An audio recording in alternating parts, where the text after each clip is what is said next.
नमस्कार मंडळी, 27 वर्षांनी मुंबई जिंकलेली आहे इराणी ट्रॉफी आणि आज त्या इराणी ट्रॉफी बद्दल आपण बोलणार आहोत. 2 प्रिव्हियस इराणी ट्रॉफीवर थोडंसं टच करूया, परफॉर्मर्स बद्दल बोलूया आणि का ही इराणी ट्रॉफी एवढी सिग्निफिकंट होती त्यावर पण थोडं बोलणार आहोत. व्हिडिओ आवडला तर नक्की लाईक करा, चॅनलला सबस्क्राईब करा. जेव्हा या इराणी ट्रॉफीचे स्क्वॉड्स अनाऊन्स झाले ना, तेव्हाच कळलेलं की this is a pool of players जे नेक्स्ट 5-6 वर्षासाठी बीसीसीआय बघते. मेन टीम इंडियात आहे, पण त्याच्यात आपल्याला माहिती आहे खूप पोझिशन्स नेक्स्ट 2-3 वर्षात वेकंट होणार आहे. सो जेव्हा स्क्वॉड झाले, अजिंक्य रहाणे कॅप्टन, इकडे ऋतुराज गायकवाड कॅप्टन, सरफराज खान त्यांच्या टीममध्ये होता, श्रेयस अय्यर होता, इकडे रेस्ट ऑफ इंडियामध्ये ईशान किशन, ऋतुराज गायकवाड, अभिमन्यू ईश्वरन, शार्दुल ठाकूर मुंबईमध्ये. तेव्हा क्लिअर झालेलं की एक खूप वर्षांनी एक तगडी इराणी ट्रॉफी आहे. जेव्हा मुंबई इराणी ट्रॉफीच्या फायनलमध्ये येते तेव्हा एक स्पेशल असतं, कारण खूप लोक मुंबईची जनरली नॅशनल टीमच्या पण रेकनिंगमध्ये असतात.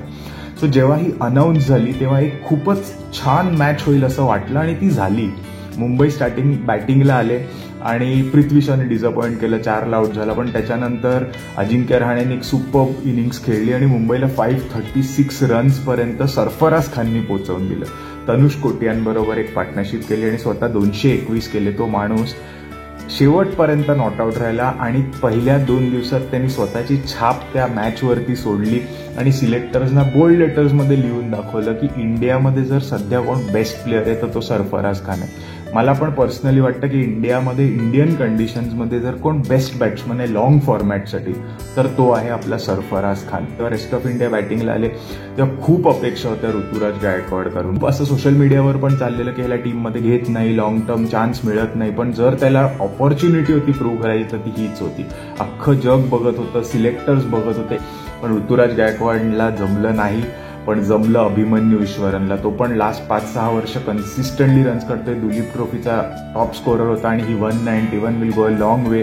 की जर कोण नेक्स्ट ओपनर निवडला जाणार आहे तर त्याच्यात डिस्कशन नक्की ईश्वरनचं होणारच आहे. अजून त्यांच्या टीममध्ये होता ईशान किशन, जो काही खास करू शकला नाही. पण ध्रुव जुरेलचे 93 मीन्स की जर रिषभ पंतच्या बदली कोण असणार आहे तर तो असणार आहे ध्रुव जुरेल. बॉलर्समध्ये जर म्हणालो तर यश दयाल म्हणा किंवा मुकेश कुमार म्हणा, या दोघांनाही काही स्पेशल इम्पॅक्ट त्या टीमवरती किंवा त्या मॅचवरती घालता आला असं आपण म्हणू शकत नाही.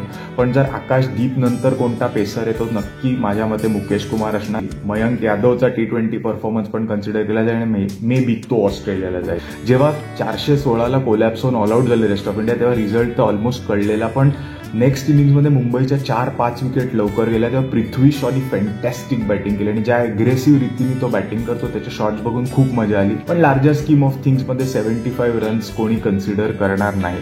जर त्याला स्वतःला दाखवून द्यायचं होतं, तर जगाला सांगायचं होतं की मी अजूनही जिवंत आहे आणि मी आता लॉस्ट कॉज नाही आहे, तर त्याला एक मोठी 100 काढायला पाहिजे होती, पहिल्या 2 दिवसात काढायला पाहिजे होती आणि मॅचवरती सबस्टॅन्शियल परिणाम त्याचा दिसायला पाहिजे होता. सेकंड इनिंगमध्ये पण जर त्यांनी 100 काढली असती किंवा मुंबईला 300-350च्या पास्ट घेऊन गेला असता स्वतःच्या बॅटिंगनी तर खरंच खूप मोठं क्रेडिट होतं. पण special mention to Tanush Kotian, त्यांनी जी 100 काढली सेकंड इनिंगला त्याच्यामुळे मुंबई सेव्ह झाली आणि 27 वर्षांनी इराणी ट्रॉफी जिंकली. खूप लोकांना माहीत नसेल ह्याच्या आधीची एक बंपर इराणी ट्रॉफी 2003मध्ये झालेली, जिथे सचिन तेंडुलकर, अजित आगरकर, विनोद कांबळी, वसीम जाफर असे सगळे मोठे दिग्गज मुंबईमध्ये होते आणि रेस्ट ऑफ इंडियामध्ये गांगुली, हरभजन सिंग, अनिल कुंबळे, VVS लक्ष्मण, राहुल द्रविड असे सगळे लेजेंड्स होते.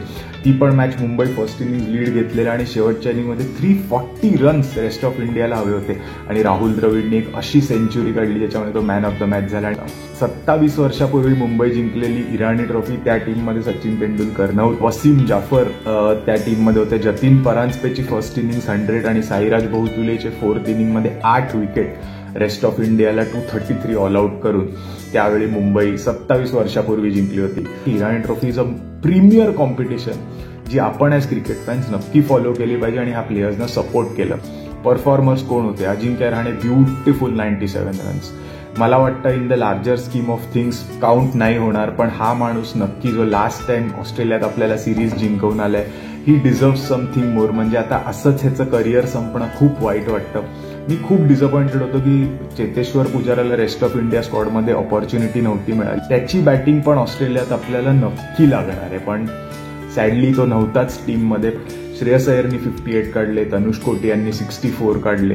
रेस्ट ऑफ इंडियामध्ये ध्रुव जुरेलनी 93 ब्रिलियंट रन्स काढले, पण त्यांनी जर 100 काढली असते आणि तो आउट नसता झाला तर रेस्ट ऑफ इंडिया जिंकू पण शकले असते.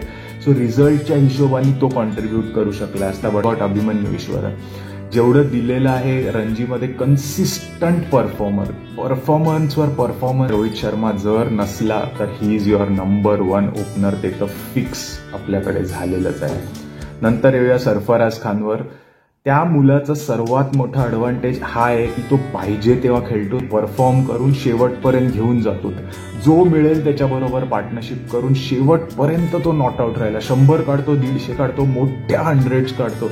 आणि जेव्हा टीम इंडियाला मिडल ऑर्डरमध्ये गरज पडेल, आय डोंट नो टीम इंडियाचं अप्रोच काय असतं की फक्त फास्ट खेळायचं का काय, पण मोठे रन्स हा मुलगा काढू शकतो आणि he is India's best batsman right नाव. म्हणजे मला असं वाटतं इंडियन कंडिशन्समध्ये जर टीम इंडियाचे पण लोक उभे केले तर त्यांच्यात सर्वात उजवा सरफराज खान ठरेल. 4 6 मारल्या, 27 बाउंड्री मारल्या.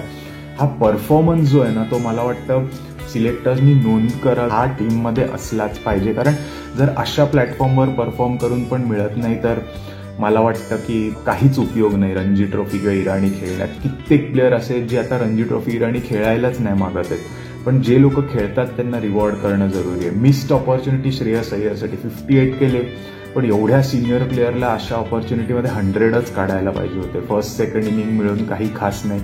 ईशान किशन फक्त 36 रन, ती पण एक खूप मोठी. आणि ऋतुराज गायकवाडसाठी मी खूप पॉझिटिव्ह होतो. मला वाटलेलं ही ऑपॉर्च्युनिटी त्याला आहे टू प्रूव्ह हिमसेल्फ, आणि जर तो इराणी ट्रॉफी विनिंग कॅप्टन झाला असता त्याचा वेगळाच इम्पॅक्ट पडला असता. तनुष कोटियान एक खूप चांगला ऑलराऊंडर आहे. वॉशिंग्टन सुंदर सारखा ऑफ स्पिन टाकतो, राईट हँडेड बॅटिंग करतो, आणि त्याची जी सेकंड इनिंग्स 100 होती, that is the stuff Mumbai is made of. म्हणून मुंबईला एक खूप जास्ती खतरनाक टीम मानतात आणि डोमेस्टिक सर्किटमध्ये ती मोस्ट सक्सेसफुल टीम आहे. खूप छान परफॉर्मन्स, खूप छान टुर्नामेंट.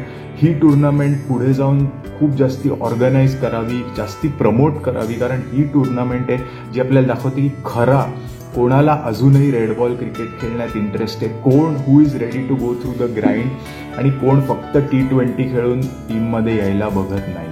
आणि I hope the performers are rewarded. Video आवडला असेल तर लाईक करा आणि चॅनलला सबस्क्राईब करा. जय हिंद, जय महाराष्ट्र.